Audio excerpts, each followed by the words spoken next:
how do you get the understanding by which you guide your movement? And Prabhupada said, Krishna tells me. They said, you mean God stands next, God himself tells you? He said, yes. And then Rameshwara, who was standing next to him, saw these reporters looking and he said, well, what he really means, you know, that he's kind of explained it like it was a metaphor or something. Yeah, he gets the interior inspiration that comes from God. No, Prabhupada said, no, stop it. Krishna tells me. That's his claim.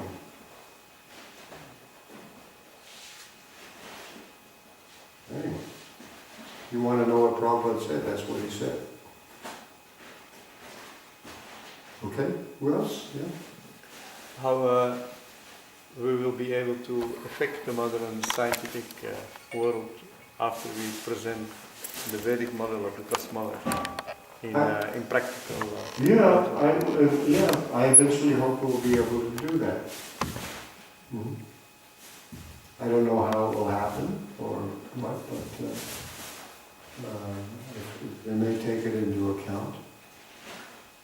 People, we have the really the reigning myth is the myth of progress, and people have only begun to understand how advanced people were long ago. Every so often they find something, sitting around. What was it they found a kind of astrolabe or something like that, a model of the universe?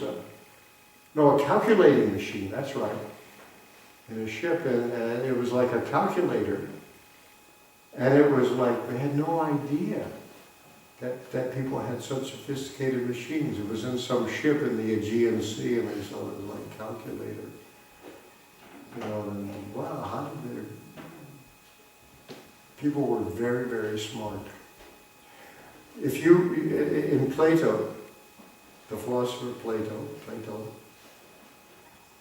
in one of his dialogues, his protagonist Socrates complains about the spread of the use of writing. He said because writing and spreading, people's memories are getting bad. That's what he said. We think of writing as advancement. They thought of it as a deterioration. We think that big step forward in civilization, the invention of writing. No, it's only because people's memories were getting bad, or caused people's memories to getting bad. I mean, the ancient Vedic system of education, there were no books. They would recite learn how to recite it, learn it by everything by memory. There was an Indian professor who was raised, as a Brahmana, and he could recite all the Samhita of the Rig Veda, syllable by syllable, by memory, forward and then backward. Because sacrifice was a culture of technique, like modern science. If you did the slightest thing wrong, it wouldn't work. So you had to have perfect pronunciation. One of the priests at a sacrifice had to listen and make sure they didn't make a mistake. You see the stories in the Bhagavatam, you make one mistake, you get a demon, So that's how he learned. Look at the Sanskrit alphabet, How does it go? I, U, Ri, E, I, O, Au. The vowels. Ka, ga, ga, na. You start in the throat. Cha, cha, ja, na, na. Ta, da, da, da. Pa, pa, pa. You end up in the here. Perfectly scientific alphabet, precisely saying where each sound is made. Whether the tongue, whether the difference between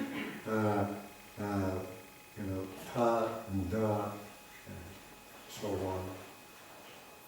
Very precise. What's our alphabet in the West? A, B, C, D. What the hell is that piece of junk? That's stupid. Here, E, E, U, E, start with the vowels, and you go on in the consonants. Ta, ta, da, da, na, pa, pa, ba, ba, ma, cha, cha. You have the rows, and it's very completely. So the precise, each sound has, for every sound, there's one sign that corresponds to it, one-on-one, Like in English, you look at the letter A, it can be pronounced so many different ways. Yeah, it's crazy, right? It's not competent. But these are the people that were less advanced than we are, according to our ideas, right? If you think that writing is destroying memory, what about these things, huh? These computers and all that. Yeah. You also have some of the taxi drivers, they're refusing to use the GPS because they know if they use it, they'll just get stupid, Many of them refuse to use it.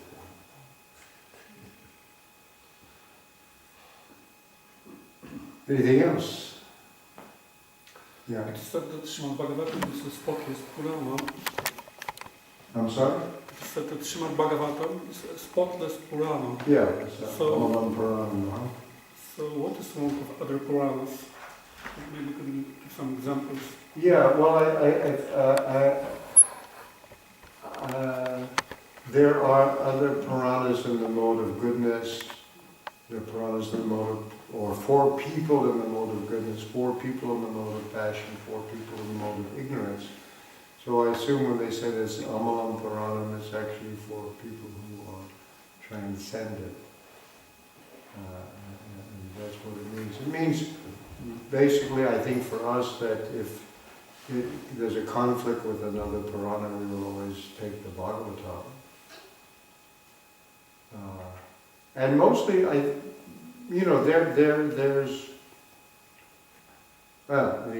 there's the whole literature. I don't really know it that much. I didn't study Sanskrit or Hinduism that much, like people do. But when in 1975, Tamal Krishna brought me to see Srila Prabhupada in Mayapur, and Prabhupada wanted me to go into Calcutta, and he wanted to have basically a graduate research institute in Mayapur. He wanted to have devotees come there who had undergraduate degrees and study with us in Mayapur. The degree would be PhD-B, he said. I asked him, what's the degree we give? He said, PhD-B, Doctor of Bhagavat Philosophy. And so when I realized he wanted a graduate research institute, to be affiliated with the University of Calcutta, I said to Prabhupada, we'll need a big library. Because you have graduate research, you need a big library. Prabhupada said to me, only our books. And I thought of his shelf was big. I didn't say anything. And I went and I talked to the people at the University of Calcutta. They were interested. I even had sat in Mayapur and make up a plan for a university building and all this stuff. Met 3 or 4 times with the officials at the University of Calcutta. Turned out the Ramakrishna Mission had such an institute, such arrangement with the University of Calcutta. where people would study with them, and then the degree would come from the University of Calcutta. They had a big library. And the guys at University of Calcutta said, oh, you have to have a big library, a research library. So I said, well, I got to go back and talk to Prabhupada. So when I was finished, I went to Prabhupada, was in Vrindavan, and I met with him. And I told him that, Prabhupada, we have to have a big library. And he said, oh, we can have a big library. He said, all the books from the 4 Sampradayas. I thought, wow, there's no such library anywhere. And that's a big library, huh? All the books from the 4 Sampradayas. So if you want to say what we're going to count as the real core text, all the books to study and research, all the books from the 4 Sampradayas. And then I suggested to Prabhupada that if we were going to collect such a library, maybe we could do it using microfilm. That time, that was the technology. Because of course the books would be rare, out of print, maybe there would be manuscripts that we could send a team of people around various places in India and do microfilms of their collection. They'd get a copy, so they'd be happy to have that. And then we would have, he said, that's a good idea. So that was the plan. Of course, then things, well, I couldn't get money from Rameshwar to start it, and anyway, it was difficult. And then somebody said, we found another way to get visas, and I didn't know what was going on. No need to have the college. Some of the leaders in India thought it was a scheme just to get people in, Western people into India on student visas. But Prabhupada was serious about it, actually. And it's coming to happen. We did get, later on, we managed to get some money from the United States government, actually, to go around and make microfilms of books in various places. We sent a team that did that, and that's been done. And there's a catalog of those things that we made, that initial couple of years worth of work of books, on microfilm books. And now we have a Bhaktivedanta Research Center in Mayapur that started when I was working on the cosmology project, when we got a bunch of books, trying to get somebody in Mayapur to give us a place to keep our books. And yeah, you can have a place, but I want to be able to look at them, and we wanted them to be secure. Because you know what happens when books get borrowed and don't get returned. So Hari Sari said, Mayapur has a building in Calcutta, belongs to the Mayapur temple. Somebody donated and it's not being used properly. Maybe we can put the library there. This place called the Bhakti Bhavan. Gita Bhavan, excuse me, the Gita Bhavan. And so, Hari Sari Prabhu really knows how to get things done in India, and he got really good shelves, and we put our cosmology books, weren't so many, but then more books started to come, and then this devotee named Pranava, you know him, he's from Sweden. So he was doing a doctoral dissertation on Bhaktisiddhanta Saraswati Thakur, and he was collecting books. And eventually he ended up with a whole library from the Sri the Gaudiya Math in Calcutta that was in the possession of Sundarananda Vijayavinoda. Originally Bhaktisiddhanta's library. And we have it.